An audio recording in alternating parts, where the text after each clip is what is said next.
This is a Thrustmaster ESWAP XR Pro Forza Horizon 5 Edition. That's a massive name, but there is a lot to this modular controller. It takes the hot swap module design from the ESWAP X and also the S and adds a racing wheel module along with a custom Forza Horizon 5 livery. But does it make driving easier than using the standard thumbstick? Well, let's dive in and check it out.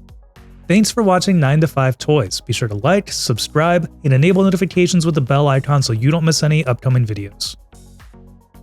Hey everyone, Jordan here with 9 to 5 Toys. The ESWAP XR Pro Forza Horizon 5 Edition starts off as a normal ESWAP X, but comes with an additional racing wheel module. The standard controller comes in at $170, while this XR Forza Edition is priced at $180. So really, this XR Edition is a good deal if you are already considering an ESWAP X, as it adds the $30 racing wheel module, which is available separately, for just a $10 increase in price. Taking a look at the overall design as a Forza Horizon 5 Edition, I think Thrustmaster nailed the design of this controller. The black, white, and reddish pink Forza colorway fits the game perfectly.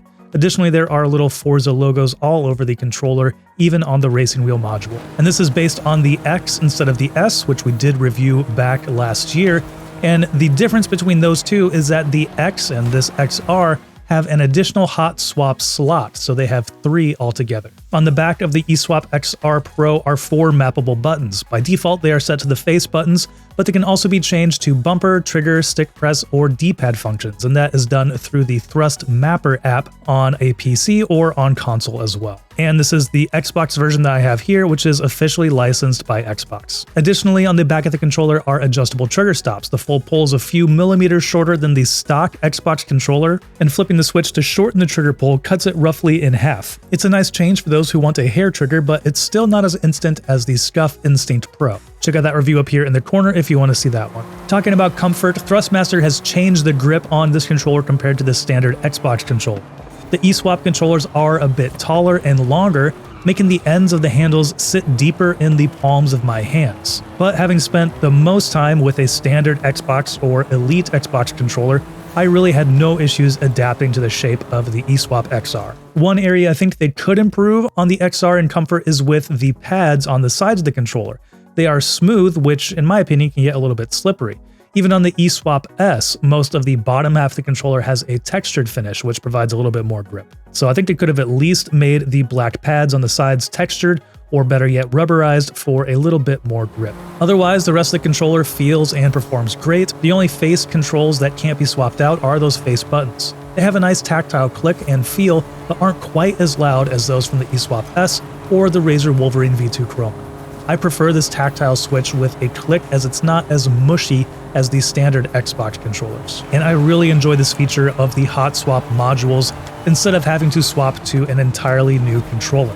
Just like its extensive lineup of wheel-based sim racing gear, I think there could be a wide variety of modules for these controllers available. For example, I love that they also have the fighting pack that changes up the D-pad and swaps one of the mini sticks for 2 more face buttons for more control in fighting titles.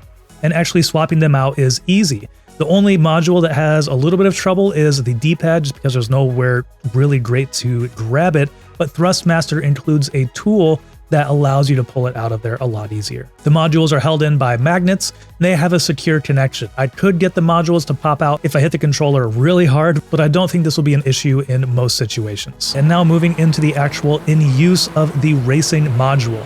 I love this innovation that Thrustmaster is pushing here, and I've watched some other online reviews of people using this controller and they love it, and they say that it improves their gameplay quite a bit. And once I got it out of the box and set up, for me, it was not an immediate improvement in my gameplay. It's definitely taken some getting used to. I've spent a few days with it now. I've tried it in a few different positions, but ultimately having the wheel module in the bottom left slot was the best for me. I do feel like I have to change my hand position on the controller from what feels like the most natural fit. I kind of rotate my left hand upwards, holding the controller handle closer to my pinky than to like the meaty palm of my hand.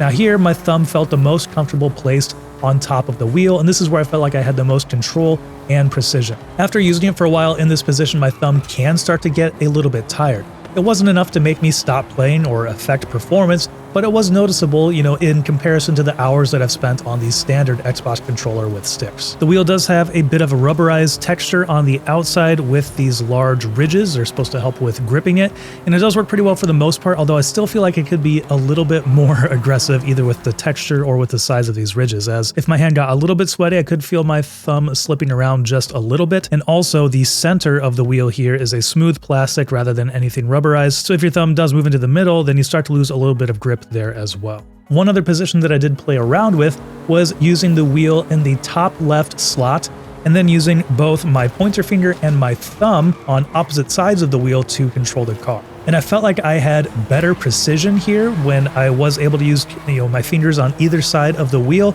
but it did make getting my other fingers to the left trigger for braking a little bit harder. So I think ultimately I would use it in kind of the more standard position, just using my thumb on the top of the wheel and not using my index finger as well. But just know that there are some different ways you can do it and some different ways you can try to see what works best for you. You can even put the racing wheel in the right side module if you want to steer with your right hand. So lots of cool things you can do here. So while it wasn't an immediate improvement, I have gotten used to the wheel and I do enjoy using it when racing. I still feel like with a few more days of gameplay under my belt that I'll get even better and get more used to it, but I can still race on the expert setting on Forza Horizon 5 and be competitive, so I am enjoying this. And using the online gamepad tester, just like the ESWAP S, the racing module performed very well with no noticeable stick drift when placed back in the middle. It's also quite sensitive with the slightest movements registering input.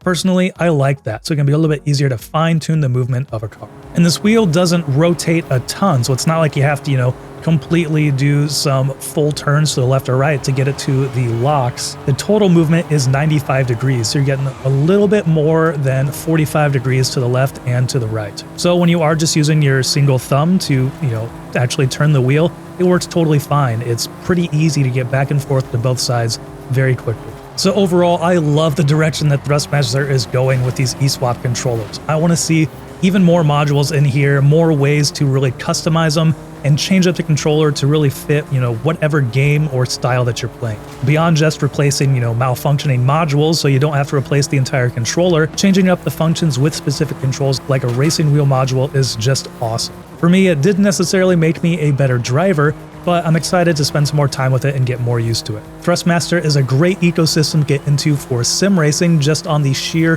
variety and scale of different hardware that they have available, and the ESWAP controllers are also a great way to go thanks to the replaceable and quick swap nature that keeps the controller usable for longer and makes it more versatile. Or if you're just a collector, this Thrustmaster ESWAP XR Pro Forza Horizon 5 Edition is a must-have. And that's going to do it for this review. Let us know what you think about the Thrustmaster ESWAP XR Pro down in the comments below. And if you're looking for some other videos to watch, I will link to our review of the ESWAP S, as well as our most recent video.